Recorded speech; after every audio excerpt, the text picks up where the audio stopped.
Olá, estudantes! Sou a professora Jânia. Vamos continuar falando sobre resíduos sólidos, certo? Continuamos então no tópico 3, falando sobre Política Nacional do Meio Ambiente e legislação. E agora, especificamente, nós vamos falar de legislação. Aqui está a parte 2, né? A parte 1, a gente falou diretamente sobre a Política, né, Nacional do Meio Ambiente, e agora a gente vai falar sobre legislação, tá? E a gente, quando fala, né, sobre a legislação, a gente vai colocar o quê? Conceitos aqui super importantes, que são aqueles, né, de obrigação a ser cumpridos, tá? E aqui a gente vai conhecer alguns, né? Porque, na verdade, não tem como a gente, eu trazer todos para vocês, mas vocês podem pegar o número da Constituição, por exemplo, depois vocês podem pesquisar mais, tá? Então, quando a gente fala aqui da política ambiental brasileira, a gente sabe que ela é viabilizada pelas leis ambientais que existem, certo? Que podem ser de iniciativa do Poder Executivo, Poder Legislativo ou de iniciativa popular, tá? Pode ter participação de ONGs, por exemplo, certo? Mas, invariavelmente, precisam passar pela aprovação do Congresso Nacional. Em aulas anteriores, eu já comentei com vocês sobre isso, tá? E nós vamos voltar a falar disso, certo? Então, uma vez aprovada uma lei do Congresso Nacional, a gente sabe que ela passa pela Câmara dos Deputados, né, e Senado Federal, tá? E aí, a gente sabe que ela é regulamentada por onde? Pelo Poder Executivo, certo? Ao qual compete dar o devido detalhamento, que é, na verdade, o cumprimento dessa lei. Bom, os atos normativos de menor complexidade são editados nos âmbitos estadual e municipal, pelo Poder Legislativo, Executivo e pelas autarquias que têm competências diferentes, certo? Então, por exemplo, a Política Nacional de Resíduos Sólidos, PNRS, que nós vamos também falar sobre ela, exclusivamente sobre ela, tá? Embora a gente já comentou também sobre essa sigla aqui, PNRS, certo? Afeta estados e municípios, necessitando de leis estaduais e municipais, bem como atos normativos próprios para criar ou discriminar as normas para aplicação da lei, tá? Então aqui pode entrar, né, alguma decisão, né, algumas normativas, né, por leis estaduais e municipais, certo? Mas a gente sabe que hoje, né, falando de PNRS, certo? Já tem uma outra visão, tá? Uma outra ótica com relação a essas decisões aqui, né, de proteção ao meio ambiente, né, e consequentemente, né, como que eu posso explicar para vocês? Uma forma de rever os resíduos sólidos, tá? Bom, com relação então à Constituição Federal, ela atribui competências à União, aos Estados e ao Distrito Federal, tá? Para legislar concorrentemente dentro, né, daqui outros assuntos sobre proteção do meio ambiente, né? Então cabe aqui, certo, a União estabelecer normas gerais, Estado que compete estabelecimento de normas suplementares caso não haja lei federal sobre o assunto, tá? Nesse caso aqui, ok? Quanto aos municípios, a mesma lógica pode ser aplicada. Então, sabendo que a União vai estabelecer normas gerais, né? Estados competem o estabelecimento de normas suplementares, caso não haja lei federal, certo? Então, a gente depois, quando a gente falar exatamente da PNRS, a gente vai ver que tudo isso, né, já mudou, tá? Bom, então olha só, grande parte das diretivas locais sobre, por exemplo, serviços de coleta, tá, e destinação de resíduos sólidos, especialmente os domiciliares, foram elaboradas por municípios, tá?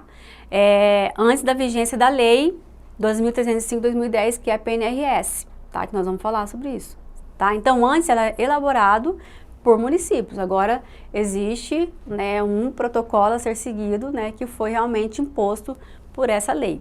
Tá? Então, portanto, todas as legislações já existentes devem sofrer readequações para se compatibilizarem nos termos dos princípios, objetivos gerais e específicos lançados pela Política Nacional de Resíduos Sólidos, tá? Então, a gente vai ver realmente que existiu essa necessidade de mudanças, de uma imposição de novas leis, porque se a gente parar para pensar, cada gestão que os municípios têm, elas podem mudar a cada 4 anos, né? Então, imagina, a cada 4 anos muda, então, algumas normas, né, mudam normas, então essas normas estão sempre mudando, né, então com o estabelecimento e o uso, né, de normas que são preconizadas e estabelecidas, não vai ter então alteração, tá?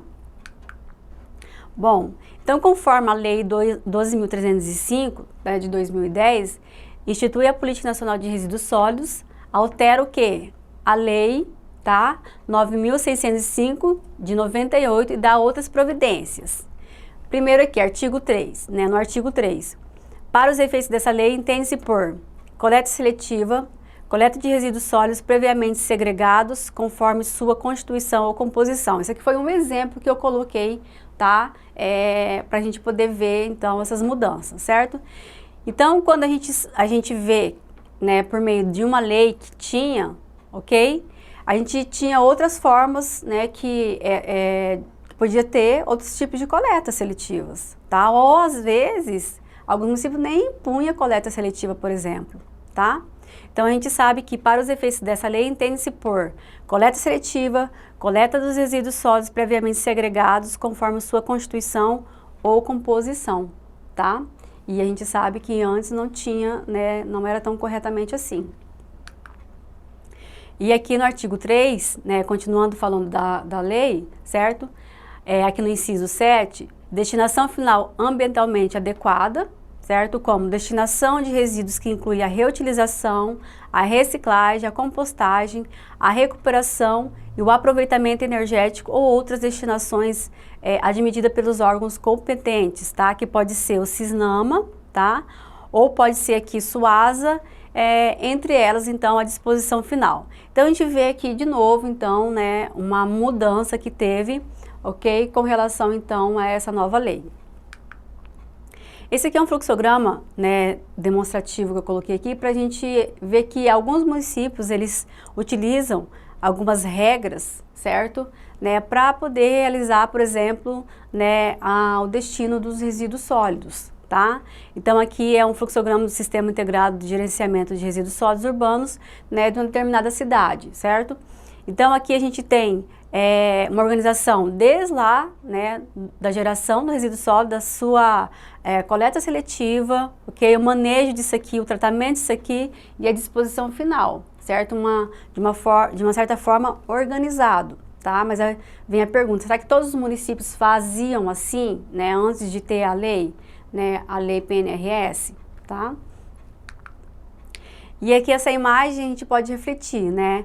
Por exemplo, né, para a gente poder comentar aqui, né? O retrocesso e tecnologia. Se a gente parar para pensar, na época que as pessoas utilizavam a carroça como meio de locomoção, não existia o quê? Não existia, né, uma coleta seletiva nessa época, né? Não existia, né? Hoje, a utilização, né, de uma carroça, né, geralmente por pessoas que vivem, né, em meio rural, né, que é onde tem onde colocar o animal, o cavalo, onde tem um lugar para guardar a carroça, certo? Né, nos centros urbanos é mais difícil de ver, né? Então a gente vê hoje então o encontro de uma carroça, né, que naquele tempo não existia, né, a coleta seletiva, e a gente vê uma carroça transportando então aqui os latão onde pode ser realizado então, né, coleta seletiva, tá? Então, eu espero que vocês tenham aprendido, né, que vocês tenham gostado, né? Pode procurar mais informações baseado nas leis, na apostila de vocês tem mais algumas informações ali. E desejo muito entusiasmo no estudo de vocês e aguardo vocês na nossa próxima aula. Até mais!